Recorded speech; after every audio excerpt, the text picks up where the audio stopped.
Bonsoir mesdames et messieurs, bienvenue dans ce journal. Le 4e sommet Union européenne-Afrique s'est achevé aujourd'hui à Bruxelles. L'Afrique et l'Union européenne s'engagent à promouvoir le capital humain grâce à l'éducation et à la formation. Ils mettront en place de nouvelles aides à l'investissement et décident de trouver des moyens de stimuler la croissance. Les deux partenaires envisagent également de renforcer leur collaboration en faveur de la paix et de la sécurité, conditions indispensables pour la prospérité et la croissance. Envoyés spéciaux, Ibrahima Traoré, Ibrahima Koulibaly. Après 2 jours d'intenses discussions sur la sécurité, l'investissement, l'emploi et la formation des jeunes, l'immigration, le financement des PME ou encore l'accélération des politiques d'intégration régionale, les dirigeants européens et africains décident de passer aux actions concrètes sur le terrain.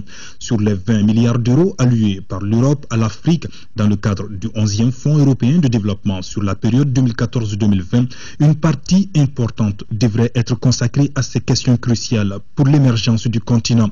L'Europe entend aussi soutenir l'Union africaine dans la constitution d'une force africaine en attente ainsi que la capacité africaine de réponse immédiate aux crises. 750 millions d'euros sont accordés en ce sens par Bruxelles. Nous avons une stratégie globale, nous avons des stratégies régionales. Par exemple, pour le Sahel, nous avons là pas uniquement une stratégie militaire, mais aussi une stratégie qui couvre tous les domaines de la vie en société, l'éducation, l'économie bien sûr, l'aide au développement aux plus démunis et autres.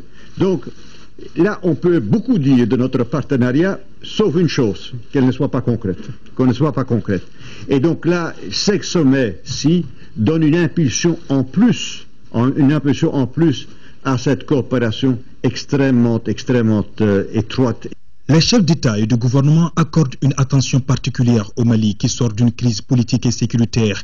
Ils ont réaffirmé leur soutien au pays dans ses efforts de reconstruction et de réconciliation nationale. L'Europe et l'Union africaine réitèrent aussi leur engagement à aider le Mali à consolider durablement la paix et la stabilité dans le nord du pays. Le problème du Mali, ce n'est pas seulement le problème du Mali, c'est le problème de toute la région du Sahel et au-delà même du Sahel. Mais nous devons noter aussi qu'il y a une superposition des difficultés au niveau de cette zone du Sahel. D'abord, au nord du Mali, nous avons les bandes armées dont vous avez parlé, qui ont des revendications parfois farfelues et extrêmes même. Et il y a la présence du terrorisme dans cette région, qui sont des gens totalement étrangers au Mali et qui sont présents depuis des décennies. Le gouvernement malien actuel, qui a été élu de manière démocratique et transparente, est à l'œuvre actuellement. Et je crois que personne ne peut mettre en doute ni en cause l'intégrité du Mali, aussi bien que ce soit les voisins, que ce soit l'Union européenne ou l'Union africaine. Donc nous œuvrons tous dans ce sens pour la stabilité du Mali, qui d'ailleurs commande toute la région pratiquement. C'est donc parti pour un véritable partenariat gagnant-gagnant entre l'Europe et l'Afrique. Ce sommet a mobilisé dans la capitale belge plus de 90 délégations et près de 70 dirigeants européens et africains, dont le président malien.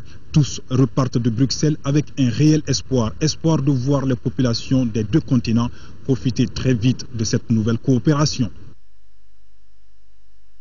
Et le président de la République l'a d'ailleurs dit, je pars de Bruxelles très réconforté, ce sont ses mots. Ibrahim Boubacar Keïta, qui à l'issue de ce 4e sommet UE-Afrique, d'ajouter que les deux continents partagent des relations historiques qui méritent d'être consolidées et diversifiées. Ibrahim Boubacar Keïta est au micro de nos envoyés spéciaux. J'étais très réconforté s'il en était besoin. Vous savez, notre commerce avec l'Europe est une vieille affaire. J'ai rappelé que nous fûmes de cette partie avec l'Europe depuis les EAEMA, États africains et malgaches associés. Et en ce temps-là, c'était Boulou Saint-Lazare pour les vieux bruxellois. Et c'était un Malien qui dirigeait les affaires des EAEMA, M. Cyril Jimsila. Par la suite, nous étions encore là. En 1975, quand ce furent les accords de Georgetown, qui ont fondé les ACP, qui ont créé les ACP. Là également, c'était un Malien, M. Tchibouli Konaté, qui a présidé au premier pas des ACP. Et aujourd'hui, nous sommes heureux, sous l'empire de la Convention de Cotonou, d'être encore associés à l'Europe pour le bien et pour le bonheur de nos peuples. Et sortant du sommet de Yamoussoukro, où nous avons beaucoup parlé de nos relations avec l'Europe, notamment par rapport aux accords de partenariat économique, où nous avons fait de grands pas, et il faut avouer que là-dessus, l'Europe a fait des concessions qui nous sont favorables, et tous les points ont été vus et revus et négociés en tenant compte de nos soucis légitimes, de nos inquiétudes, surtout pour nous, pays de l'Interland, qui avions des soucis pour nos recettes fiscales. Tout cela nous met à l'aise et nous pensons que la petite inquiétude de nos amis du Nigeria va vite trouver solution et que nous irons vers un accord final au plus grand bonheur de nos peuples. Nous avons ici repassé en revue toute la coopération de l'Europe avec l'Afrique et je pense que ça c'est un partenariat unique au monde. Il est bon, il est bien pour nos peuples, que cela puisse se convertir dans le futur et nous en prenons le chemin. Le président de la République a reçu juste avant de quitter Bruxelles en audience. Louis Michel, le député européen, était venu réitérer au chef de l'État le soutien du Parlement européen dans les efforts de sortie de crise de notre pays. Louis Michel, à sa sortie d'audience au micro de nos envoyés spéciaux. J'ai eu l'occasion de dire au président tout le bien qu'on pensait de son travail et des efforts qu'il fournit pour stabiliser son pays. Nous savons bien évidemment que le défi est immense, mais il a la légitimité pour avancer des solutions, pour avancer sur ces questions, mais il faut évidemment que tout le monde y mette du sien. Ce n'est pas unilatéral, on ne peut pas évidemment pacifier tout seul. Il faut respecter des principes, ce qu'il fait, c'est un homme rigoureux, c'est un homme que j'apprécie pour son intégrité intellectuelle, politique, personnelle, et je pense que c'est un peu la vie de tout le monde dans la communauté internationale.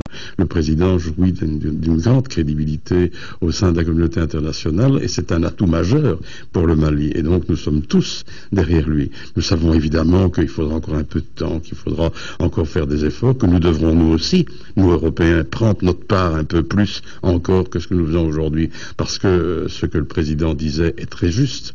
Ce qui se passe au Mali, ça ne concerne pas que les Maliens, ça concerne aussi au premier chef, d'une certaine manière, la tranquillité de l'Europe. Il est évident que nous sommes en première ligne pour souffrir des conséquences ou des effets collatéraux de la déstabilisation du Mali. Donc nous sommes totalement engagés derrière lui et au Parlement européen. Moi je peux en tout cas témoigner que nous lui faisons totalement confiance, qu'on est avec lui, qu'on sait que si une solution doit intervenir, il est le mieux placé pour la forcer. On sait que c'est un homme rigoureux, il ne va pas pour des raisons de facilité faire droit, disons, à la complaisance. C'est quelqu'un qui sait où il va, qui sait où il veut conduire son pays, et donc nous sommes avec lui. Ici à Bamako, le conseil de cabinet s'est réuni ce jour 3 avril dans la salle de conférence de la primature sous la présidence du Premier ministre, chef du gouvernement, Oumar Tatamli. Au cours de cette réunion, le conseil de cabinet a entendu une communication écrite du ministre de l'Urbanisme et de la politique de la ville relative aux mesures envisagées pour libérer les servitudes de certains cours d'eau non flottants du district de Bamako. Les occupations illicites des domaines publics et privés de l'État sont devenues un phénomène courant dans notre pays.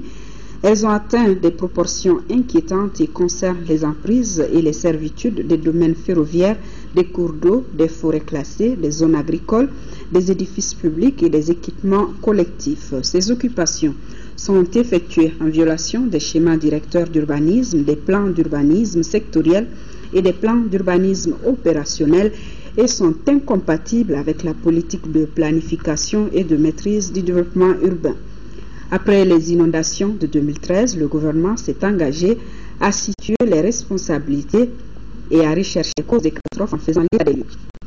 À l'issue des travaux effectués par les équipes techniques, le gouvernement a envisagé de procéder à plusieurs actions, notamment la mise en place d'un comité interministériel pour approfondir la réflexion, une vaste campagne d'information, de communication et de sensibilisation sur les occupations illicites des domaines publics et privés immobiliers de l'État, la libération totale des servitudes des collecteurs naturels identifiés comme à risque immédiat, la poursuite des actions de recensement des servitudes des marigots de la rive droite du fleuve, des chemins de fer et de manière générale de tous les espaces occupés illégalement en vue de les libérer.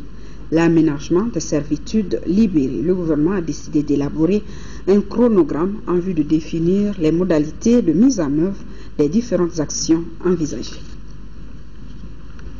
Fiscalité du secteur des télécommunications, c'est le thème principal de la 8e Assemblée générale du Forum des administrations fiscales ouest-africaines FAFAO, qui se tient à Bamako du 2 au 4 avril. Organisé en collaboration avec le ministère de l'Économie et des Finances, ce rendez-vous regroupe les représentants des administrations des pays membres de la CEDEAO. Rachel Tessougué, compte rendu. Cette rencontre sous-régionale vise à renforcer les capacités du personnel de nos administrations respectives afin de prendre en charge tous les aspects spécifiques du prélèvement fiscal dans le secteur des télécommunications. Cela contribuera à l'élargissement de l'assiette fiscale dans les 15 pays qui composent le Forum des administrations fiscales ouest-africaines FAFOA. Les opérateurs de téléphonie génèrent des revenus importants dont le trésor public doit profiter par le moyen de la fiscalité. Nos administrations fiscales sont hélas confrontées à de réelles difficultés pour cerner les revenus des 10 opérateurs. Les travaux permettront, à n'en pas douter, d'échanger notamment sur les aspects suivants: les systèmes d'information utilisés par les opérateurs de téléphonie, le contrôle des opérateurs de téléphonie au regard de la diversité des produits commercialisés, les compensations de l'interconnexion des réseaux de télécommunications. Le FAFOA veut améliorer un cadre communautaire dédié à toutes les administrations fiscales. Il s'agira déjà, au cours des travaux de cette Assemblée, de trouver les stratégies appropriées à la mise en place effective du secrétariat exécutif permanent qui facilitera la coordination et la régulation de nos activités communautaires. Le Forum des administrations fiscales ouest-africaines est une plateforme qui sert à promouvoir la coopération mutuelle entre les administrations fiscales des pays membres de la CEDEAO en vue d'améliorer l'efficacité de leur législation. La Fédération des associations de personnes handicapées et l'Ordre des architectes ont été reçus par le président du Conseil économique, social et culturel, Jamil Bitar. Auparavant, c'est l'ambassadeur de Turquie en fin de mission qui a été reçu. Mariam Sagara. Le Mali aura bientôt sa représentation diplomatique en Turquie. Ce n'est pas tout. Istanbul et Bamako seront aussi reliés par un vol direct pour faciliter les échanges commerciaux et pour renforcer la coopération bilatérale. C'est ce que déclare l'ambassadeur turc Kemal Keyzizi en fin de mission. J'ai servi 4 ans dans ce merveilleux pays. Nous avons une bonne nouvelle pour le Mali. La compagnie aérienne lancera en juin 3 vols par semaine entre Istanbul et Bamako. Une bonne nouvelle aussi pour les relations de deux pays, c'est l'ouverture d'une ambassade du Mali en Turquie. J'espère que ça sera bientôt. 2 associations ont bouclé la matinée chargée du président du Conseil économique, social et culturel, Jamil Bitar. Ensemble, ils ont échangé sur leur participation au développement socio-économique de notre pays. C'est une institution qui s'occupe de social. L'Ordre des architectes aussi a un caractère social. Ce partenariat entre le Conseil économique et l'Ordre des architectes pourra être très bénéfique pour la population, surtout au vu des derniers événements qui sont passés, des marchés qui brûlent, des constructions qui s'écroulent. Donc les architectes ont des apports à faire. Faire connaître l'architecture auprès de nos populations serait une très grande chose et les architectes joueront pleinement leur rôle auprès du Conseil économique et social. Il se trouve que nous ne sommes plus représentés à cette structure très importante qui, toutes sont faites, est le baromètre social et économique du pays. Donc vraiment, nous sommes venus le rencontrer pour lui parler de cela, puisque nous sommes une minorité importante, nous sommes 2 millions et quelques dans la société malienne. Donc à cela, il se doit qu'on fasse une politique assez adéquate pour l'insertion de cette couche-là. La Fédération des associations des personnes handicapées qui réclame son retour au sein du Conseil pour aider le pays à sortir de cette difficulté économique. Même son de cloche chez l'Ordre des architectes du Mali. Et se communiquer sur la situation de l'épidémie de fièvre hémorragique à virus d'Ebola En République de Guinée, dans le cadre de la surveillance de l'épidémie de fièvre hémorragique à virus d'Ebola déclarée en Guinée, le gouvernement du Mali informe la population qu'à la date d'aujourd'hui, aucun cas de fièvre hémorragique à virus d'Ebola n'a été enregistré au Mali. Toutefois, les équipes socio-sanitaires déployées sur le terrain ont permis de déceler 3 cas suspects. Sur les 3 cas suspects, des prélèvements biologiques ont été effectués. Les échantillons prélevés ont été envoyés pour analyse au laboratoire de référence du CDC d'Atlanta aux États-Unis.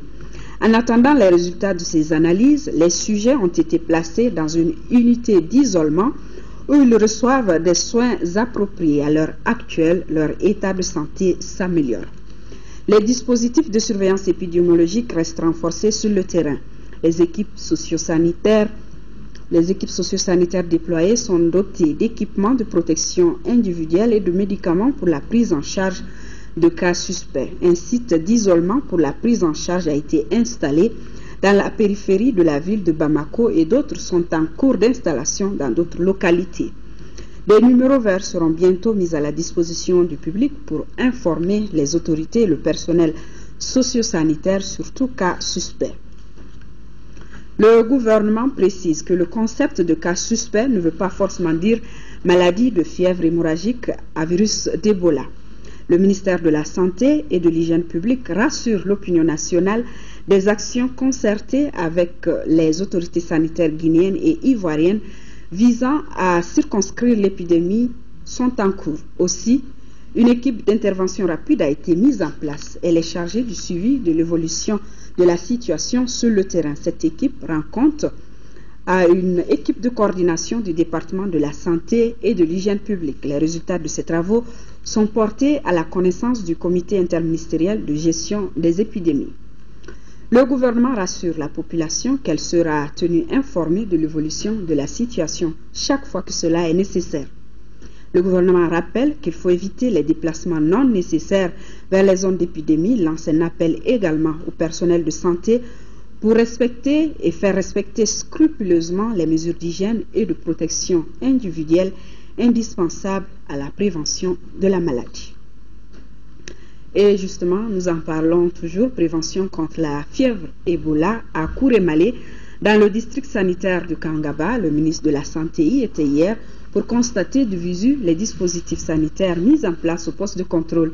Occasion favorable pour échanger avec le personnel sanitaire et sécuritaire sur les besoins relatifs à l'application des mesures préventives. Le compte rendu, c'est avec Ramata Konati.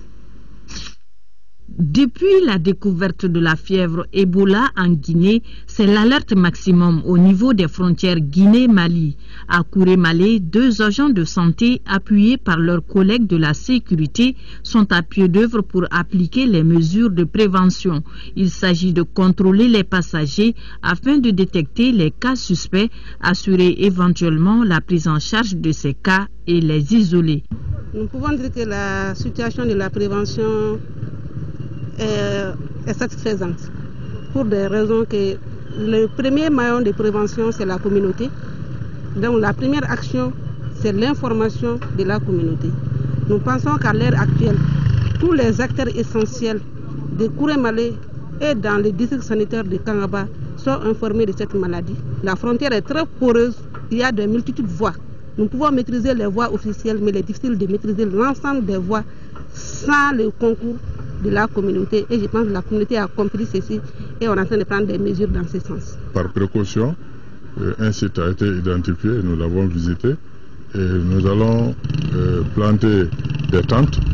Les tentes sont déjà fournies par nos partenaires de l'UNICEF et les tentes vont être installées pour d'abord abriter les équipes qui vont assurer la permanence et éventuellement on ne le souhaite pas, mais si ça arrivait, héberger les cas suspects de façon à les séparer de la population pour ne pas diffuser l'épidémie.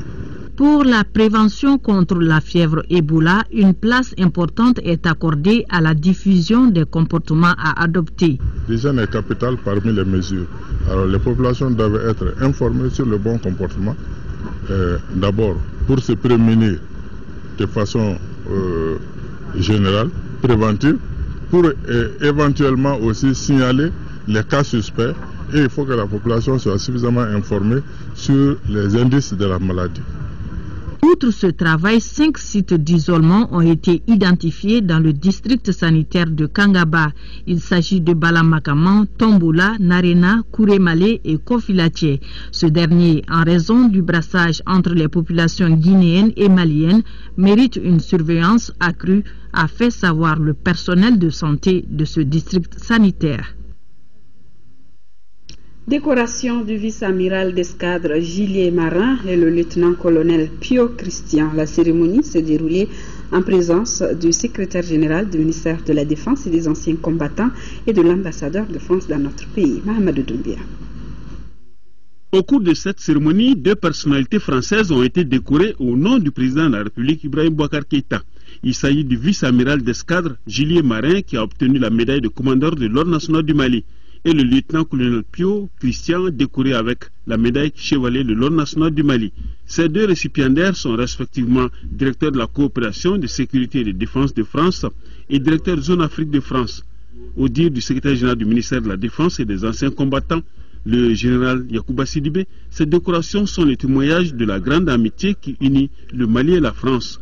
Le vice-amiral d'escadre s'en félicite. Aujourd'hui, on est dans une situation très nettement apaisée. Toute la dynamique militaire est terminée. Il reste des problèmes qui sont plutôt de nature sécuritaire, qui concernent l'ensemble des corps habillés, bien entendu. On est encore plus dans un processus politique, j'allais dire diplomatique, mais non, c'est une affaire intérieure. Donc c'est un processus politique, et pour politique qu'il soit, il se fait également avec l'ensemble des voisins, c'est évident, car la sécurité d'un pays, d'une nation, la sécurité d'un peuple ne peut pas se faire indépendamment de celle de ses voisins, mais on en est à la phase aujourd'hui où il faut parler. Les 2 récipiendaires se disent toujours prêts à aider le Mali dans sa quête quotidienne pour le retour définitif de la paix et pour le développement de notre pays. Et le chef d'état-major allemand de l'armée de terre s'est rendu aujourd'hui au centre d'instruction Boubacar Sadassi de Koulikoro. Cette visite lui a permis de s'enquérir des conditions de travail des officiers allemands qui doivent jouer un rôle pendant le 2e mandat de la formation de l'EITM. Brahima Kone depuis Koulikoro. Cette visite du chef d'état-major allemand de l'armée de terre coïncide presque avec la fin du premier mandat de formation de l'EITM prévu pour le 18 mai 2014. Elle devra marquer l'élargissement des domaines d'intervention des Allemands au cours du second mandat qui s'étendra du 19 mai 2014 jusqu'en 2016. Pendant ce temps, l'Allemagne s'occupera de la logistique et de la formation de l'infanterie en plus de ses tâches précédentes. Die deutschen Soldaten sind eingesetzt im Stab des Nous sommes ici pour armer non seulement l'état-major de la mission que je commande, nous sommes ici aussi, nous les Allemands, pour instruire des pionniers, pour instruire bientôt des fantassins, pour instruire des spécialistes logistiques, et nous mettrons sous peu à disposition des équipes de neutralisation et de destruction des explosifs qui auront un double rôle, donc actif et d'instruction. Nous sommes ici pour aider. Cette visite, elle est très importante parce que tout d'abord, j'ai un des plus importants contributeurs donc à EUTM Mali qui vient en la personne de son chef d'état-major de l'armée de terre voir comment se déroule la mission, c'est-à-dire si ces soldats ont été bien préparés, si la préparation correspond à ce qu'on attend d'eux et si ce qu'on attend d'eux donne satisfaction. Donc c'est un peu dans cet esprit-là que le général vient ici. Et pour moi, c'est aussi le signe du soutien de l'Allemagne à cet effort de l'Union européenne au sein de EUTM Mali.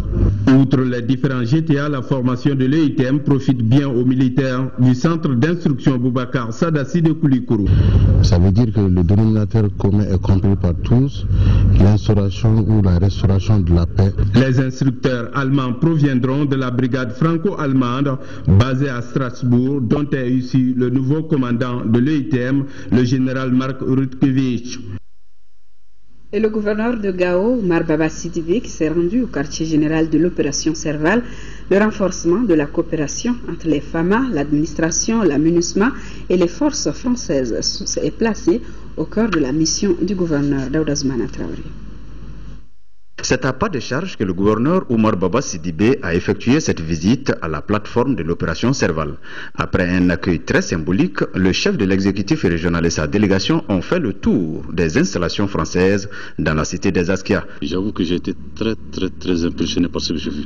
La force Serval est une force de soutien vraiment qui impressionne. Parce qu'avec tout ce qu'ils font, ce qui est sur le plan militaire, et même j'ai eu la chance de visiter un hôpital de campagne qui aide beaucoup une partie des populations et même nos forces chaque fois qu'il y a des besoins.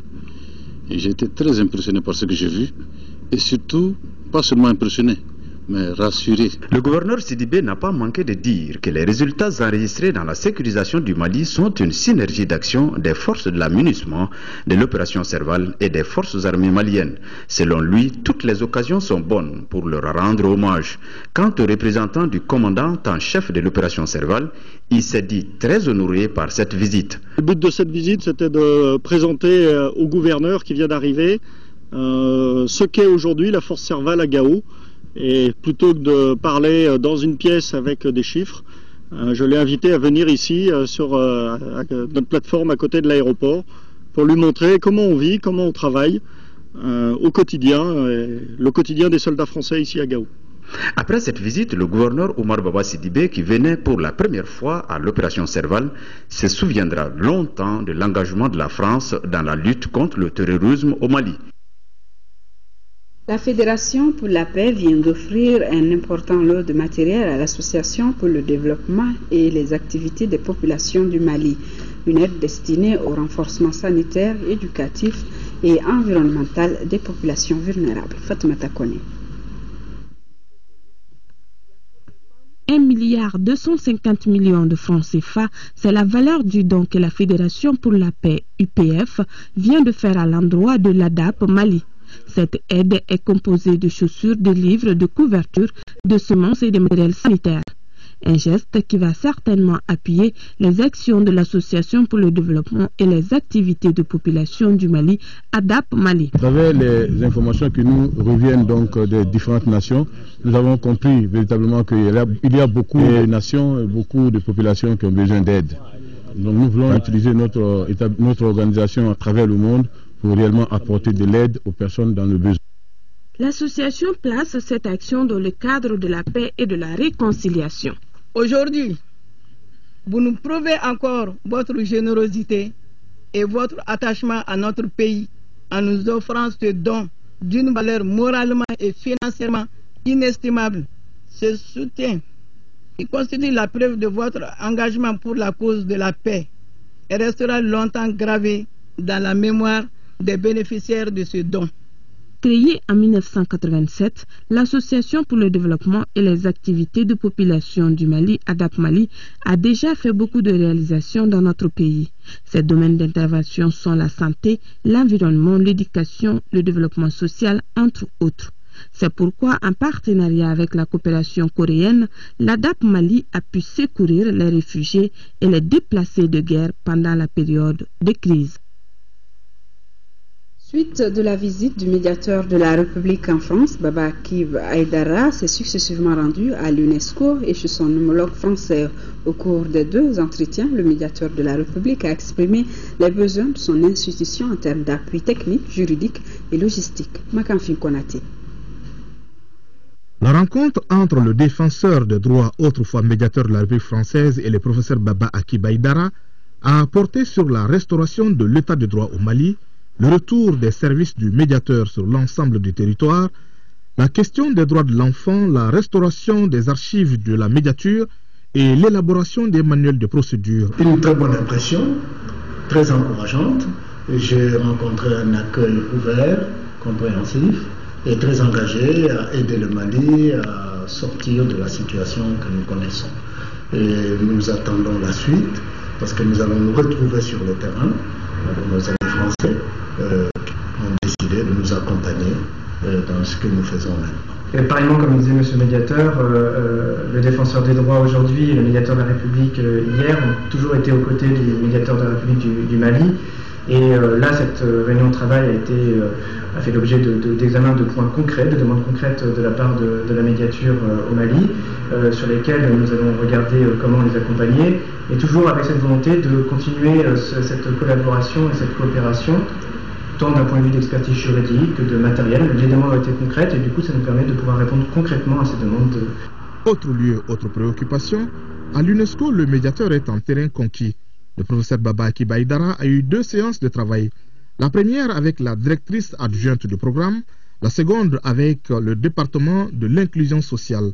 Des 2 rencontres, le médiateur de la République est sorti très satisfait. Cette visite à Paris, première du genre, ouvre de belles perspectives pour la médiature de la République du Mali. Déjà, une délégation du médiateur de la République française est attendue à Bamako courant mai 2014. En 4e région, plus de 164 millions de francs CFA ont été investis pour la réalisation de 2 adductions d'eau potable à Yasso et à Koula dans le cercle de Tominia. Les 2 ouvrages financés par l'USAID ont été inaugurés en présence de notre reporter Kandesila. Du Tendero, une danse qui illustre la vitalité de la culture Boumou, aux chasseurs en passant par le Ngoni-Bois, rien n'a été négligé comme folklore à Yasso et à Koula pour saluer l'inauguration de 2 addictions d'eau potable. 2 ouvrages réalisés grâce à un financement de l'USAID. Le gouvernement américain porte une grande importance au développement des capacités des populations à résister aux chocs, quelle que soit leur nature. Donc nous aspirons nous-mêmes à en tirer beaucoup de leçons de cette réussite pour guider nos investissements dans notre partenariat avec le Mali. Les 2 ouvrages qui ont coûté plus de 164 473 000 francs CFA sont composés pour chaque ouvrage d'un château d'eau, d'un champ solaire avec un générateur photovoltaïque et d'un réseau de distribution comprenant 5 bornes fontaines à 2 têtes et 7 bornes fontaines pour les populations de Koula.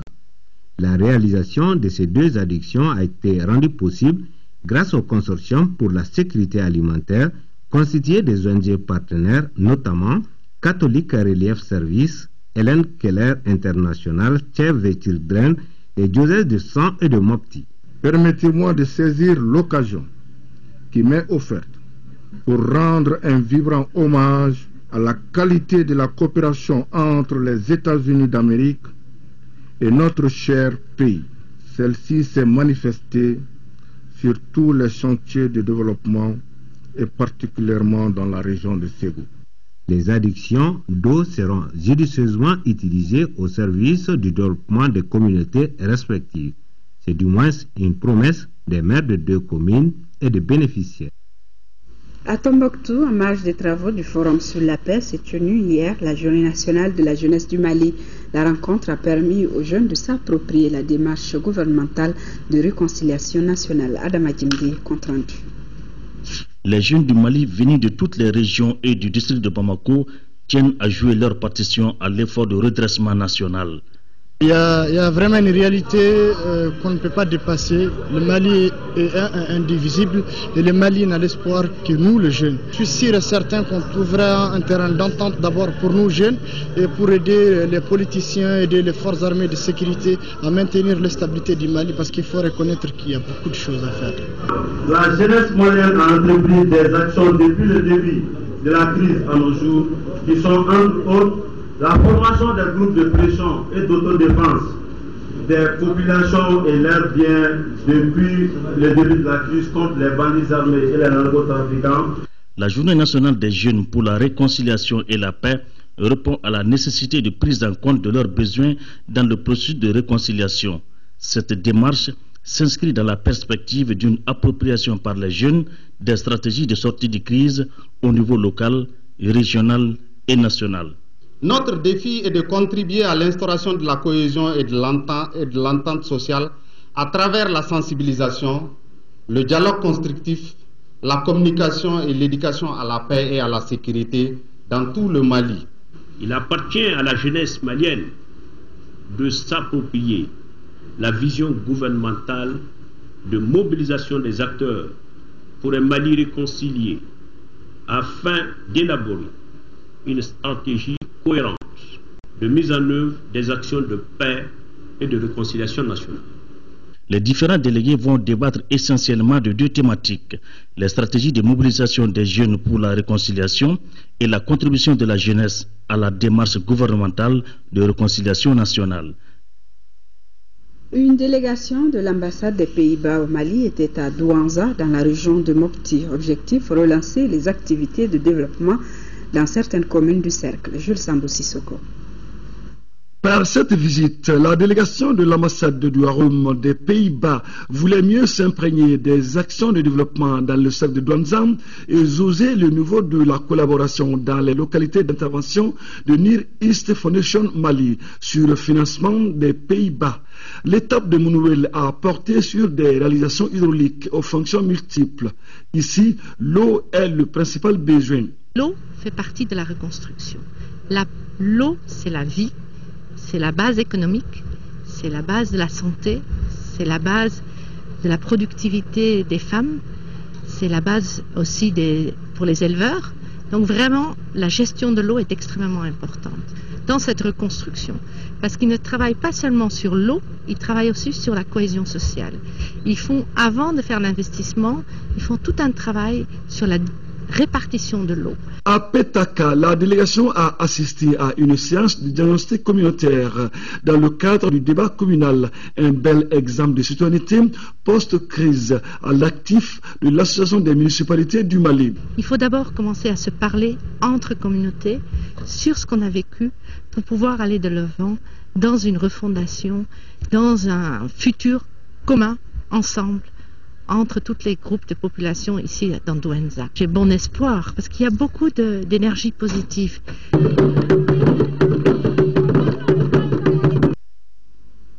Conférence mondiale sur le karité à Abidjan, Côte d'Ivoire. Le Mali y participe. Le thème de cette conférence est l'industrie s'unit, un thème qui vise à créer une synergie d'action entre les producteurs et les industriels. À titre de rappel, notre pays exporte annuellement 90 000 tonnes de karité. Le commentaire de Mohamed Diarra. La 7e édition de la conférence mondiale sur le karité s'est déroulée la semaine dernière à Abidjan.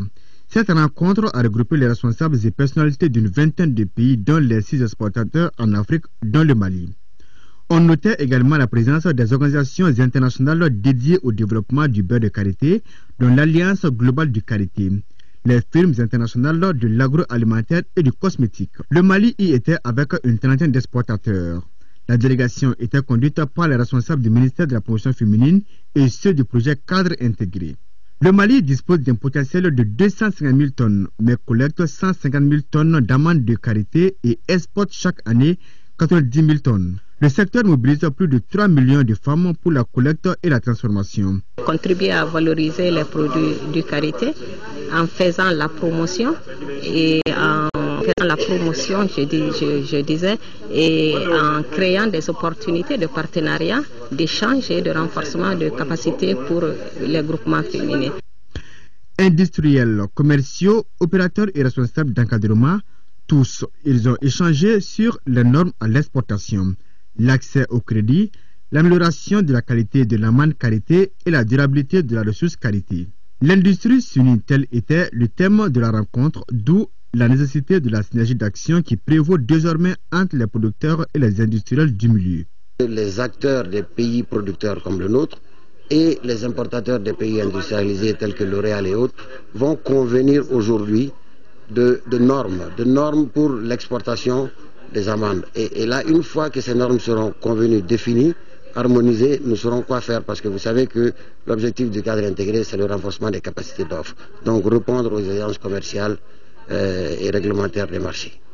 Pour ce forum d'échange, il s'agissait de partager les expériences, prendre connaissance des résultats de la recherche sur le karité, voir les possibilités d'affaires et les tendances du marché international. Deuxième comité de pilotage de l'Alliance globale sur les changements climatiques dans notre pays. La rencontre a permis aux administrateurs d'examiner et d'adopter le rapport d'activité 2013, d'analyser les difficultés rencontrées par l'Alliance avant d'adopter le projet-programme de l'année en cours. Abdrahman Mega. Dans la poursuite de ces objectifs, L'Alliance globale sur les changements climatiques appuie la mise en œuvre des politiques relatives au changement climatique en mettant l'accent sur le renforcement des institutions concernées, sur le suivi et la gestion de la couverture forestière du pays. Dans cette optique, plusieurs activités ont déjà été menées par cette alliance et cela conformément à ce domaine d'intervention. En 2013, les activités phares, l'assistance technique est au niveau de l'AIDD. Et ensuite, vous avez l'inventaire forestier au niveau de Sikasso, c'est terminé. Au niveau de CAI, ça vient de prendre fin. Au niveau du système d'information forestier, il y a un opérateur, un prestataire privé qui est là au niveau du CIFOR, qui est en train de les appuyer pour pouvoir opérationnaliser leurs outils informatiques. Pour atteindre les objectifs de sa politique, l'Alliance globale sur les changements climatiques mobilisera pour 2014 plus de 483 millions de francs CFA. C'est ainsi qu'elle mettra l'accent sur la mise en œuvre d'un certain nombre d'activités, notamment la poursuite du renforcement des capacités de l'Agence de l'environnement et du développement durable, la poursuite de l'inventaire forestier dans 8 communes des régions de Ségou et de Caï, et la poursuite des activités de reboisement dans 3 régions du Mali, Caï, Ségou et Mop. La lutte contre les effets néfastes des changements climatiques est une bataille de longue haleine qui doit s'exercer sur tous les fronts. C'est pourquoi le gouvernement du Mali aura toujours besoin de l'appui de tous les partenaires techniques et financiers pour mener cette lutte hardie contre ce fléau qui constitue de nos jours une préoccupation environnementale mondiale. L'Alliance globale sur les changements climatiques au Mali est un projet de l'Alliance mondiale sur les changements climatiques, vise le renforcement du dialogue, l'échange d'expériences et la coopération avec les pays en voie de développement les plus vulnérables au changement climatique. Pour football, championnat national de Ligue 1, au compte de la 12e journée, le Djoliba AC s'est qualifié en battant l'AS Bakarijan de Baraouli 1-0. Le match 11 créateurs de Nyarela, Debo Club de Mopti, n'est pas arrivé à terme à cause d'une coupure d'électricité au stade Modibo Keita, nous signale Diarra Konati. Le Djoliba AC, avec 20 points et 2 matchs en retard, a l'obligation de résultats pour se rapprocher du leader Stade Malien de Bamako, 27 points en 12 journées. Face à l'AS Bakarijan, 4e, la bataille s'annonce rude pour les locataires de Remakono. Ils vont échouer plusieurs fois devant les buts adverses, à l'image de cette frappe de Nikondao sur la barre transversale. La stratégie adoptée par les visiteurs domine les rouges, 0-0 score à la pause. À la 65e minute, l'équipe de Bakarijan, très confiante, passe à côté de l'ouverture du score. La réplique des rouges sera instantanée. Le capitaine Guimalaouli Tunkara d'un centre trouve Nikondao pour libérer la famille des rouges de Bamako. But inscrit à la 74e minute. Le Djoliba l'emporte par 1-0 face à l'AS Bakarijan volontaire. On n'a pas réussi à développer notre jeu en première mi-temps, mais en deuxième mi-temps, le but qu'on a eu, c'était à l'usure. C'est la condition physique qui a dit son nom. Ça a été un match engagé de bout en bout. J'ai dit tout ce qui m'a un peu énervé. En deuxième mi-temps, il y a eu un franchement et l'esprit tactique. C'était vraiment une opposition de style. Djoliba qui essayait de construire le jeu, de poser le ballon à terre, d'essayer d'écarter, ouvrir pour mener un football offensif. Et puis en face, il y avait une équipe qui était là uniquement pour jouer en contre, qui balançait des grands ballons devant. Et le pire, c'est que ça a failli marcher en plus. Alors après, une fois que Djoliba a pu ouvrir le score, là, il y aurait pu avoir 3 ou 4-0. Le match entre les 11 créateurs et le Debo Club de Mopti a été interrompu à cause de la coupure du courant au stade Modibo Keita. Les 11 créateurs menaient 3-1 jusqu'à la 53e minute. Et avant de refermer ce journal, je vous reprends ce communiqué sur la situation de l'épidémie de fièvre hémorragique à virus d'Ebola en République de Guinée. Dans le cadre de la surveillance de l'épidémie de fièvre hémorragique à virus d'Ebola déclarée en Guinée, le gouvernement du Mali informe la population qu'à la date d'aujourd'hui, aucun cas de fièvre hémorragique à virus d'Ebola n'a été enregistré au Mali. Toutefois, les équipes socio-sanitaires déployées sur le terrain ont permis de déceler 3 cas suspects. Sur les 3 cas suspects, des prélèvements biologiques ont été effectués. Les échantillons prélevés ont été envoyés pour analyse au laboratoire de référence du CDC d'Atlanta aux États-Unis. En attendant les résultats de ces analyses, les sujets ont été placés dans une unité d'isolement où ils reçoivent des soins appropriés. À l'heure actuelle, leur état de santé s'améliore. Les dispositifs de surveillance épidémiologique restent renforcés sur le terrain.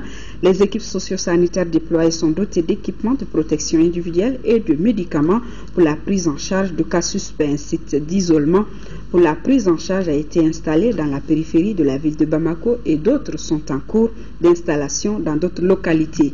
Des numéros verts seront bientôt mis à la disposition du public pour informer les autorités, le personnel socio-sanitaire sur tout cas suspect. Surtout cas suspect, je me suis donc perdu dans mes papiers. Le gouvernement précise que le concept de cas suspect ne veut pas forcément dire maladie de fièvre hémorragique à virus d'Ebola. Le ministère de la Santé et de l'Hygiène publique rassure l'opinion nationale des actions concertées avec les autorités sanitaires guinéennes et ivoiriennes visant à circonscrire l'épidémie sont en cours aussi. Une équipe d'intervention rapide a été mise en place. Elle est chargée du suivi de l'évolution de la situation sur le terrain. Cette équipe rend compte à une équipe de coordination du département de la santé et de l'hygiène publique. Les résultats de ces travaux sont portés à la connaissance du comité interministériel de gestion des épidémies. Le gouvernement rassure la population qu'elle sera tenue informée de l'évolution de la situation chaque fois que cela est nécessaire.